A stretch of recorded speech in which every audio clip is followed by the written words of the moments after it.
Kabar mengejutkan datang dari kawasan Pasifik Selatan ketika pemerintah Indonesia, di bawah kepemimpinan Presiden Prabowo Subianto, mengirimkan pesan keras kepada Papua Nugini. Informasi intelijen yang menyebut keberadaan sebisam bom di wilayah negara tetangga membuat Jakarta bergerak cepat. Tekanan politik dan keamanan langsung meningkat, menandai keseriusan Indonesia dalam menjaga stabilitas di kawasan timur. Situasi memanas setelah laporan intelijen mendeteksi adanya aktivitas jaringan separatis yang bergerak melintasi perbatasan.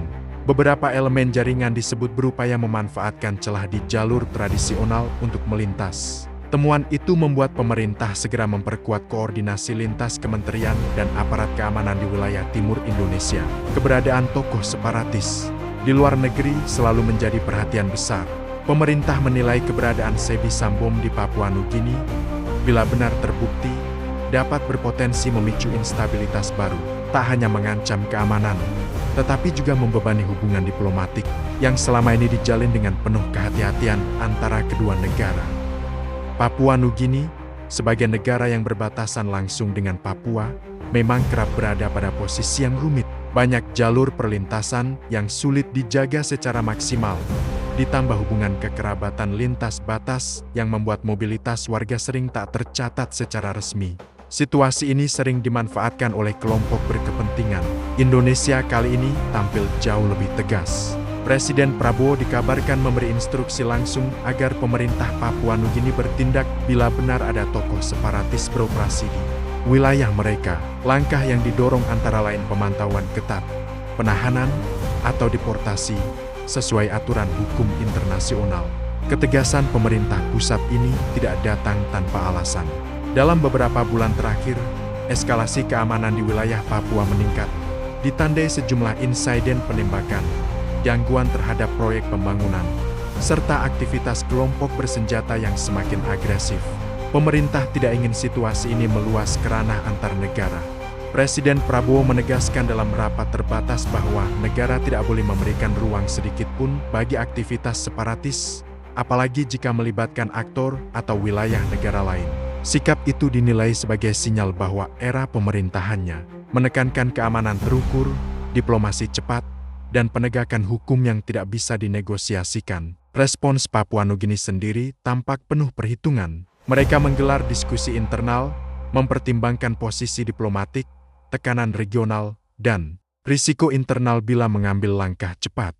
Sebagai negara kecil di kawasan Pasifik, mereka harus menjaga keseimbangan politik luar negeri dengan hati-hati. Beberapa pejabat Papua Nugini secara informal menyebut bahwa mereka siap bekerja sama, namun perlu verifikasi data yang lebih kuat.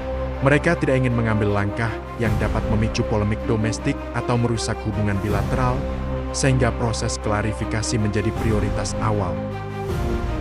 Di Jakarta, aparat keamanan memperketat seluruh jalur resmi maupun tidak resmi di sepanjang perbatasan. Satgas gabungan memperkuat pos, sementara patroli intelijen terus bekerja memantau pergerakan mencurigakan yang berpotensi mengganggu stabilitas kondisi.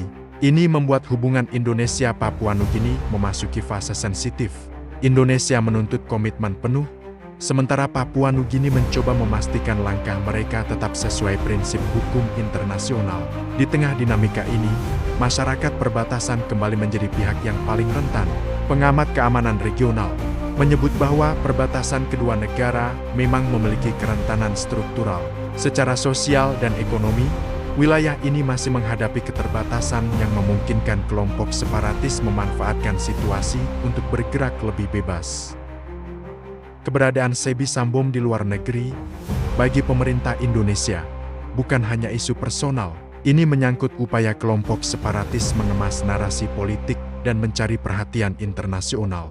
Pemerintah tidak ingin momentum ini dimanfaatkan untuk memperkuat jaringan eksternal mereka.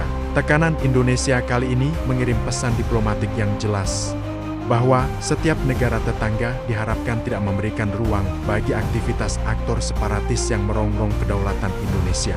Pesan itu juga bertujuan memperkuat posisi Indonesia di forum internasional. Papua Nugini memahami risiko jika dianggap memberi toleransi terhadap kelompok separatis. Negara tersebut juga menyadari pentingnya menjaga stabilitas kawasan, terlebih Hubungan dengan Indonesia merupakan salah satu pilar dalam kebijakan luar negeri mereka. Komunikasi bilateral intensif dilaporkan terus berlangsung, baik melalui jalur diplomatik, pertahanan, maupun intelijen. Kedua negara berupaya mencari langkah terbaik tanpa menciptakan gesekan yang dapat mengganggu stabilitas kawasan Pasifik Selatan. Di lapangan, aparat Indonesia tetap siaga, operasi intelijen diperkuat, patroli ditingkatkan, dan evaluasi situasi dilakukan setiap hari. Pemerintah ingin memastikan tidak ada celah yang dapat dimanfaatkan oleh kelompok bersenjata untuk bermanuver. Situasi ini kembali menunjukkan bahwa isu Papua tidak bisa dipandang hanya sebagai konflik internal. Ada dimensi regional yang besar, yang dapat memengaruhi dinamika politik, keamanan, dan diplomasi antar negara. Pemerintah Indonesia menyadari bahwa menjaga stabilitas berarti menjaga wajah negara di mata dunia. Kini perhatian publik tertuju pada langkah Papua Nugini selanjutnya. Apakah mereka akan mengambil tindakan cepat atau tetap menunggu hasil verifikasi? Setiap keputusan akan berpengaruh besar terhadap tensi kawasan timur Indonesia. Pada akhirnya, kasus ini membuka kembali pentingnya memperkuat kerjasama perbatasan dan penegakan hukum lintas negara. Kestabilan kawasan hanya dapat dicapai jika kedua negara bekerja sama tanpa keraguan, tanpa toleransi terhadap aktivitas yang mengancam keamanan. Sebagai penutup, publik diimbau tetap mengikuti perkembangan melalui sumber resmi dan tidak terjebak narasi provokatif yang tidak berdasar. Situasi ini membutuhkan kehati-hatian informasi agar masyarakat tidak terseret dalam opini yang memperkeruh keadaan. Untuk kamu yang ingin versi video, breaking news, atau voice over dramatis, tinggal bilang saja.